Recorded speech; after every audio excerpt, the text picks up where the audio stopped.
My name is Joe Kimbrew. I came on the job in March of '55 and retired in '92.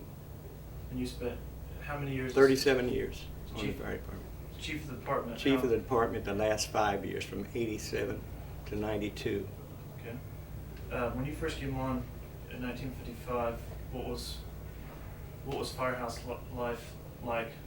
Well, the fire department was not integrated then, and there was only one fire station for the black firefighters.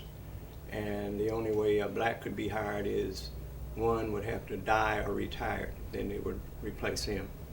And slowly, I forget what year it was, there was integration, but it was, for lack of a better word, token integration.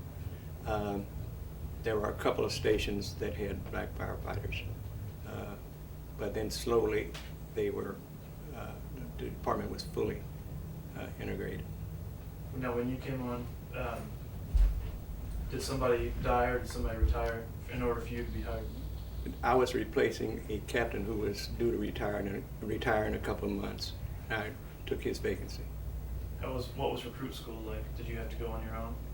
Yes, it went on our own time, and we were not paid while we were in school. Of course, the school was not nearly as long or as involved as it is now. It was only, I think, 3 or 4 weeks, something like that. Talk a little bit about working your way up through the ranks to become chief. What was that process like? Well, the first promotion I received was chauffeur, which is now designated as engineer.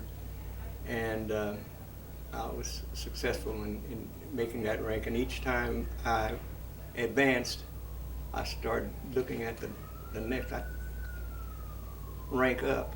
And I never dreamed that I would one day be the chief of the fire department. Did you encounter any discrimination in your career?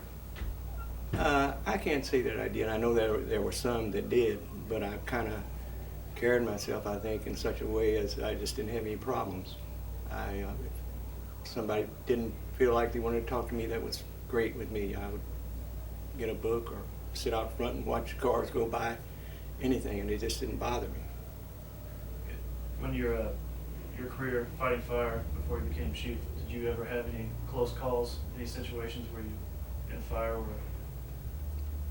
Yeah, I had a number of those, but I was fortunate that I've only been injured a few times during my career, and none of them were really serious injuries.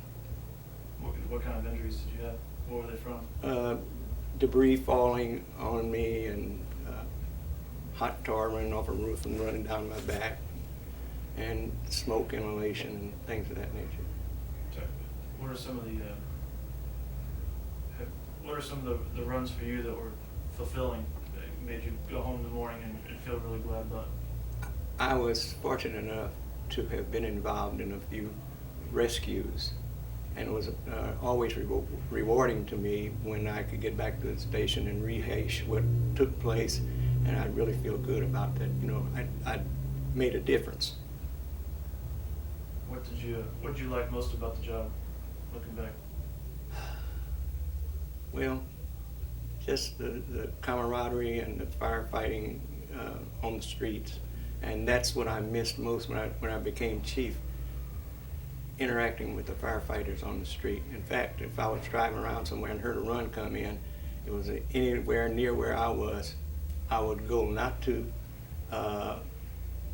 be nosy or anything like that. It's just that I liked to see the firefighters working. Were you in? That's good. What made you decide to become a firefighter in the first place? I was just not really happy with my employment at the time. I worked for the Army Finance Center at Fort Harsin, and I was the only male auditor. The rest were females, and I was just not happy. And I just happened to be downtown and going past fire headquarters, and just decided on a whim to go in and make application, and I did, and ended up getting hired. Are there any board words that come to mind when you think about the history of the fire department? We're celebrating the 150th anniversary this year. What does that mean to you personally, and does anything come to The mind? fire department has come a long, long ways. Technology has improved over the years. They're better equipped, better trained, better everything. And I like to see that. Speaking of being better equipped, what was it like fighting fires without air packs? You just had to belly in. You had to belly in, is exactly what you had to do. And then slowly the SCBAs came into being. And then they were just one to an apparatus or something like that. Not every firefighter had one like they do now. And that's certainly a step in the right direction. What any major changes come about in your administration as chief? Yes, the involvement of EMS with the fire department. It's a huge part Talk about that. of the services that the fire department provides. And the bulk of the runs are EMS runs now, and they provide an excellent service. When I was on, they didn't even have certified EMTs. Everybody just had a little first aid, and we just kind of winged it until the ambulance got there on the scene and took the victim to the hospital. But now these EMTs and paramedics also are highly qualified and do a tremendous job.